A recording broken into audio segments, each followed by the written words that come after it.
Hello and welcome to Treasury Notes, a financial education program from the West Virginia State Treasurer's Office. I'm your host, Gina Joins.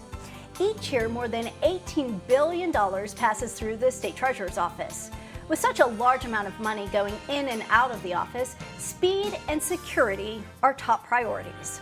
That's why State Treasurer Riley Moore's Cash Management and Information Technology divisions continue to improve efficiencies and work to keep the state's money safe and secure. Joining me now to give us more insight into the daily functions of this part of the office is Deputy Treasurer of Cash Management, Misty Price. And we also have Deputy Treasurer of Information Technology, Rex Crouser. Thank you both for being here today. Our pleasure. And Misty, we're going to get right into it and start with you. Cash management, that's really the core function of the State Treasurer's Office. And I know it's a complicated process, but can you explain the main goal of your division and what exactly you do in that division? Sure, Gina. Simply put, our goal is to help agencies and facilitate the receipts into the state and the disbursements that are going out. Treasurer Moore's responsibility is, as the Chief Financial Officer, to oversee the operating funds of the state, to monitor the debt, and to process and monitor the banking transactions and accounting transactions as it relates to those processes. So you're talking about money going in and going out. We're talking about the flow of state money, essentially. That's really what it comes down to when you're talking about the banking function of the state. You both collect revenue and do the disbursements of money. Can you share with us some of those key duties as State Treasurer? Sure. Like we were talking about before, and as I've said before, I know I've been on the show, and when I give other presentations, I say the cash management is a lot like the state bank for West Virginia. So just like a state bank, we, like you said, collect the money and then also disperse the money. What we do is help the agencies kind of in that process and make sure that they're doing it securely. So some of the way the process works is the state agency actually collects that type of money, and then when it gets to us, we process it. So then during that process, we can either collect the money either with cash or coins or checks or via ACH or with wires or credit card and debit card payments. So they have all of those different methods in which they can collect the money. And some of the items that they're collecting are items such as federal monies as it relates to the ARPA or CARES monies that we were collecting during the COVID crisis. Could be anything from any fees that they would collect, such as the DMV for any licensing fees that they may have. Any of the boards, cosmetology, they collect fees and annual dues. All of those are collected and then deposited within the bank coffers. And then on the disbursement side, we also have disbursements that go out, so we help them with items such as the state has with vendors, payroll, or any other type of disbursements that the state may have that goes out. Okay, thanks so much for that explanation. I think it's really healthy for people to start to understand this process. And as we say, the bank of state government really is the Treasurer's Office. So Rex, I'm going to turn to you now because almost every organization these days has an IT department, of course. But when you're talking about finances and that information passing through, there's really more emphasis sometimes on security. How does your division work with cash management and really work to keep the state's banking functions safe and secure? Well, Gina, some of the problem that we run into with the cybersecurity around banking is the fact that banking itself is a target for hackers and criminals. Government itself is a target for hackers and criminals, and when you combine the two, we become an even larger target for nation states and malicious actors all around the world. So what we have to do is we have to start with a culture of security throughout our IT department. We work hand in hand with the Misty's division to ensure that we are compliant with the various industry standards like PCI and NACHA and those type of things in order to actually ensure the security of the state's funds. All right. Well, that's a good point. You work very closely with the cash management division. So, Misty, you've been in your position for a while now. What are some of the changes you've seen with the cash management division, and as it relates specifically to security and safety and keeping the people's money safe? I think probably one of the biggest changes we've seen is the push more toward electronics. So, electronic payments, electronic receipts, and we're constantly trying to promote that change because really less fraud occurs, even though it is more challenging for Rex's team and IT. Less fraud occurs, and it's also a little more timely than if you were getting something that was paper. I think we've all seen during the pandemic that there was a need for more electronic payments, more contactless payments. We try to work with the agencies and our vendors to kind of stay on the cutting edge of what's coming out, to make sure that we have equipment that has all of the software downloaded to it that it needs to, all of the updates, that all of the equipment is properly, or all the data could be properly encrypted. And we have to work really closely with Rex's team to make sure that happens. And then similarly to what Rex said, just all of the standards in the payment process, those are really increasing over the years, particularly PCI, as he talked about, which is the payment card industry data security standards as it relates to credit card processing. So all of the state agencies and us as an agency, if you process credit cards, you have to comply with those standards. So we try to work with them to make sure that they know that it's out there and that they can deal with that if that's the way they want to accept payments. And this evolution, it's happened pretty rapidly, especially I feel like the more we get into the digital age, Rex, the faster these changes happen. Before, years and years ago, the changes were probably a little slower. But now these changes are happening fast. How has that changed your approach to keeping the Treasurer's Office operations secure? Has it changed at all for you? Oh, absolutely. We currently partner with the FBI, and we partner with the multi-state Homeland Security Institute in order to actually keep up with the most changing threats and we are provided classified information from these programs to keep our security up to date. And just over the course of the past 10 years, it has changed rapidly, and it changes every single year. So it is something that we have to continue to stay on top of and ensure that every piece of the puzzle is actually secure, not just the electronic payments, but as Misty pointed out, that we still take paper payments. We still have to make those secure. The end-to-end process has to be from a standpoint that's going to be 100% secure for the citizens of the state of West Virginia. Let's talk about that paper process, because the Treasurer's Office really does still do some paper transactions. Can you talk a little bit about that, Misty, and your check processing division? Yeah, so it is still necessary for the state to have checks and distribute and process the checks. The reason behind that is, some citizens of West Virginia don't feel comfortable with electronic banking, and they don't want to give their bank account information out. And sometimes citizens just can't get bank accounts, and those are kind of our unbanked. So checks still have to be cut and distributed if a payment is necessary. So our division is check processing that deals with that, and what they do is once the checks, once the information comes over from the auditor's office, we of course attach the treasurer's signature on it, make it a check, and then they will make sure that in our accounting system, it tells them which way to distribute that check. There's a variety of methods for that distribution. They do that and then make sure that it gets out in a timely manner. And certainly over the years, the push to go digital has increased, and I know that Treasurer Moore has really emphasized technology. Even when we get paper checks, Rex, there's still a digital process that has to happen. Is that correct? Absolutely, and it's changed since the 80s. I mean, for those of us who are old enough to remember, now I know it's neither one of you, but for me in the 80s, when I had a driver's license, the DMV printed my social security number right on the driver's license for anyone to see.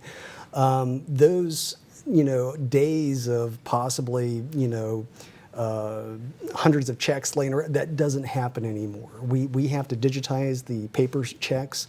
We secure them in the databases. They are encrypted at rest. The entire process flow has to be looked at from a security standpoint from end to end. So even when we're talking about paper products, it is still a secure and environment that we have to foster in order to actually process these type of payments. And some digital element goes into And that. yeah, absolutely. So for the most part, most people are familiar with taking a picture of a check and depositing it in their account and that type of thing. So the Federal Reserve, for example, they accept digital images of the checks that actually get deposited.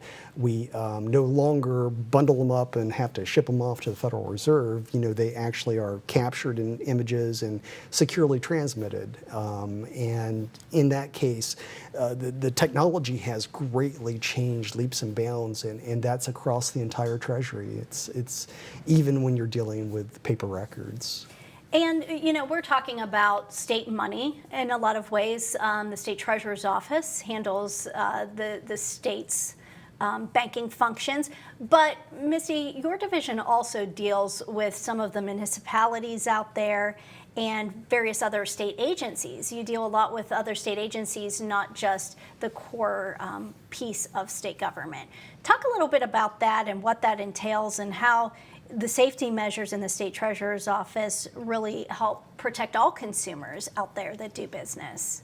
Yeah, so what we try to do is try to help educate the agencies and even local governments on proper ways that you should accept money and disperse money. And in the treasurer's office, cash management, we've issued 2 handbooks, one for cash receipting, which includes the coins, checks, and cash. And then we also have another handbook that is for credit cards and electronic payments. So we try to work with the agencies to make sure that that following those procedures, they have good internal controls, that they have good segregation of duties, that they are encrypting data the way that they should, that they're using the most recent updates, just education, and of course we've structured it in a way that it's compliant with all of the banking regulations and that it's also compliant with state code, because not only do you have to look at the accounting requirements, you have to look at the banking requirements, and then you have to look at, is it compliant with state code. So we've tried to put just some helpful advice in our handbook on processes that you need to follow. And you also work with other state agencies, as we said, but also local governments for electronic payments. Talk a little bit about that. So last year, during the legislative session, there was Senate Bill 280 that passed, where where it mandated that all local governments had to have an online presence.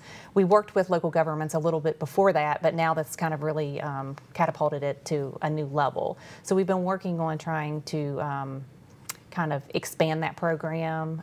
It's called West Virginia GoPay. We're working on that. It's not been released yet, but it's a way that local governments can kind of piggyback off the state process and take advantage of our economies of scale with lower processing rates, because the higher number of transactions that go through, the lower the costs are. And they can also take advantage of our staff's knowledge of the industry, our IT staff knowledge of how state payments are set up, so they can set it up in a similar fashion. So we're really excited about it. So, Rex, one of the big things about West Virginia GoPay is it's going to be convenient, and it's going to be a secure option for different municipalities to engage with if they choose to. Can you talk a little bit about that? Absolutely. One of the great things that we've done recently is, over the course of the past few years, is that we don't actually capture credit card data inside of the West Virginia State Treasurer's environment.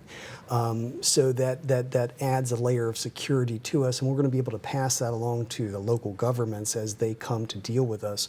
Not all local governments have websites, for example, and one of the things that we're going to do is we were going to be able to provide a portal on wvtreasury.com and possibly on wvgopay.com that will allow these local governments to have searchable links from the Google and Bing that will allow the citizens of the state to be able to find the payment portals that they need to actually make payments. So this is going to be a huge win for the citizens of the state because of the fact that they're going to be able to pay their local water payment that they may have to actually walk or drive down to the local store to make, or put a check in the mail type of situation. They'll be able to actually make these online, and that's going to be a tremendous convenience.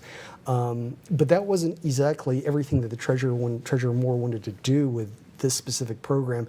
He also wants to make it safe for the local governments. One of the things that we look at a lot in terms of cybersecurity is the smaller you get, the smaller your IT budget gets, the greater the risk becomes when it comes to security. So what we've done is we've recently partnered with the FBI's InfoGuard program to offer membership free for all the local government communities that work with us, and even the ones that don't, the ability to actually get more of this cybersecurity training, to get access to classified information as when it comes out, to be aware of various events that are in the news and whatnot, so that we can secure West Virginia at the local government level. So the WV GoPay is a fantastic option for these local governments, and we're going to be there as a partner to help them with the IT portion and the cybersecurity portion. And as you said, this is really going to help a lot of people in West Virginia who are still maybe not able to pay certain bills online. I know I still write 1 or 2 checks out of my checkbook. And so this is going to change the landscape a lot over the next few years. All right, well, very exciting stuff coming up with the State Treasurer's Office, and we're going to talk a lot more about this when we come back. Misty and Rex, thanks for joining us. We are going to take a break right now, but when we return, we're going to talk more about the cash management and IT divisions of the West Virginia State Treasurer's Office. Stay with us. We'll be right back.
Welcome back to Treasury Notes. I'm your host, Gina Joins. Today I'm here with Misty Price, Deputy Treasurer of Cash Management, and Rex Crouser, Deputy Treasurer of Information Technology at the State Treasurer's Office. Misty and Rex, thanks for sitting down today to talk with us about all the efforts being made in the State Treasurer's Office to ensure that the funds are safe and secure. A lot of money passes through the State Treasurer's Office. We talked before about really the State Treasurer's Office being the bank of state government. And we've talked a lot about the procedures and practices to keep the money safe and secure. But each year, Misty, I know that the State Treasurer's Office also hosts a conference for state agencies to ensure that they have the most up-to-date information when it comes to procedures, guidelines, safety, and security. That's the Cash Management Conference. Can you talk a little bit about that? Yeah, this year we're really excited for it. It got canceled during 2020 because of COVID, and then last year we had our first virtual conference.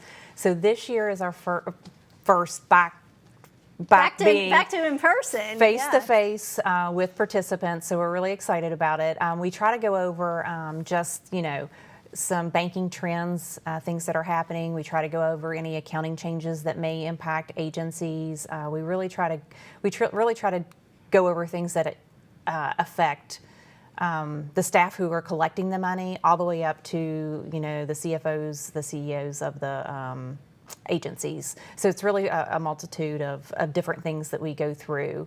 Additionally, we try to always have a fun kind of theme that we do, and this year's a safari theme. It's at the end of April, and typically we try to do over a 3-day period, so half a day on the first day, a full day, and then another half a day. So, and really the target for this conference are those who are cash handlers in different state agencies all over the state of West Virginia. This isn't just centrally located in Charleston.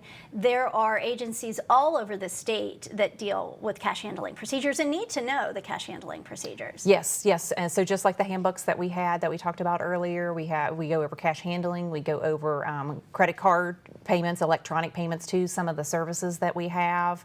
And it's really just a big mix, because if you think about, state government, there's a lot of different industries in it. So, we have agriculture, we have where they collect money for farmers markets, and they may need to do something a little differently than, let's say, a college or a university who has a huge span of payments that they collect, from housing to tuition to any of those. So it gives participants to a good time, a good place to talk with other state agencies and figure out what they're doing, some of the new trends that are coming out, and how they can improve their process. And when we were talking about trends, cybersecurity always comes up, Rex. I know you're going to do a session on cybersecurity at this year's conference. Just talk about a brief overview of what state agencies can learn on this subject, because it's massive and it can be scary to a lot of state agencies. Absolutely. Well, my specific presentation will actually take it down to a little bit of a different level. It will basically challenge what people think that they currently know about cybersecurity, and the way that hackers work, the way that you access systems. And I will give live in-person demonstrations of, for example, how to defeat antivirus software immediately. Most people, believe that it works this way, and they think that by having antivirus software, hey, I'm completely protected. But when they understand how it actually works, it scares some people, because it is not the greatest thing in the world. And but allowing people to understand these type of concepts, it actually makes them a little bit more secure. But my half of it is basically going to scare people, I guess, or educate. Educate is is a good word. But we're having our field agent from Pittsburgh, our FBI field agent, Mackenzie. She's going to be coming down, and she's going to be doing the second half, which is going to be helping sign up all of our members to the FBI InfraGuard program. And that program specifically the purpose of it is to protect the critical infrastructure of the state of West Virginia. And that covers pretty much all state employees. Everything that we do, we protect the critical infrastructure of the state. And she's going to be giving a wonderful presentation for the second half. So basically, I'll be, educating, scaring, and she'll be on cleanup duty after that. And since you brought it up, I know that you are an inaugural member of the Certified Ethical Hacker Hall of Fame. So talk a little bit about how that happened. Well, that was quite nice. It was last year I was nominated, and I won the. I was actually inducted in the Hall of Fame, basically from just all my years as a child doing things I probably shouldn't have been doing on computers.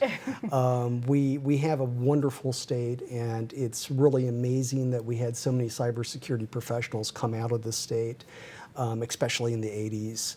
And back then, I ran a bulletin board system that was devoted to hacking and security and things of that nature. And basically, when you get into things that early, you tend to maintain those skills over time. And one of the fun things is going to these conferences these days and seeing the kids trying these new techniques, and then you're just kind of like, no, you just do it the old man's way, and it really kind of knocks them out. But it was a tremendous honor to be inducted. So the term ethical hacker, to me, that means you're using your powers for good now, Yes. not evil, right? Yes, yeah, absolutely. And if our FBI field agent is watching, I've always used them for good. But at the same time, no, it absolutely, the ethical is the portion that, as long as you know the way that the bad people think, you can actually help prevent what happens to cybersecurity. It really helps to really know the mindset, and that's what I try to pass on whenever we do one of these conferences or anything like that, is for people to understand the way that the hacker thinks, because it's not always what your IT has been telling you for years. Well, we're talking about using your powers for good, not evil. Misty, as the accountant of the group, it's procedures and policies. That's where your strength is, and that's where you pay particular attention to, that area of expertise. And it's important that that different state agencies follow procedures. Talk a little bit about that, why it's important that we kind of have those guidelines that you talked about earlier, and we have that standard that everybody's following. Yeah, I think if you talk with most accountants or finance folks, they would say consistency. So, if all of the state agencies are acting in a consistent method, it's easier. If there's a problem, it's easier to figure out where that problem is. If everybody is doing it consistently, then we already know, kind of like what we talked about before, that it's in compliance with all of the regulations that we have, it's in compliance with the accounting structure that we have, and it's in compliance with federal and state code. So I think consistency is really important. And we talked a little bit about Rex's background. Let's talk a little bit about your background, how you came to the state treasurer's office in your role. I guess I never thought that I would work for state government. It wasn't anything that was on my mind. Originally, when I came out of college, I was an auditor, and the state of West Virginia was one of the clients that I worked on. And then I also had banking clients. And so this was a perfect fit for the background that I had coming out of the jobs that I was doing. So it's a combination of both. And in this position and in cash management, you have to understand both the accounting side of it and the finance side of it and the banking and the regulation side of it too. Well, it's the everyday nitty-gritty stuff, but we sure are thankful here in the state of West Virginia that we have a lot of great professionals working behind the scenes to make sure that everything goes well, and your staff does a great job as well. Oh gosh, yes, I can't say enough about the staff, particularly in cash management and IT in the treasurer's office. We have so many competent and helpful staff. State agencies come to us with something that doesn't fit quite in the consistent method that we were talking about before, and we get together and we brainstorm and we figure out hopefully how to make it work for them. Sometimes it's a really painful process, but it's really rewarding when you get to the end and the staffs all come together and make it work. And then while some of us are brainstorming, the other half of staff are keeping everything moving and meeting all of our daily deadlines that we have. So you can't say enough great things about the staff. Keeping the train running. All right. Thank you so much, Misty and Rex, for joining me here today. It was such a great conversation. That's all the time we have. Thank you for joining us. Remember, you can always get the latest news and information from the State Treasurer's Office. Follow us on Facebook, Twitter, and our website. Keeping you informed on the Library Television Network, I'm Gina Joins with the West Virginia State Treasurer's Office.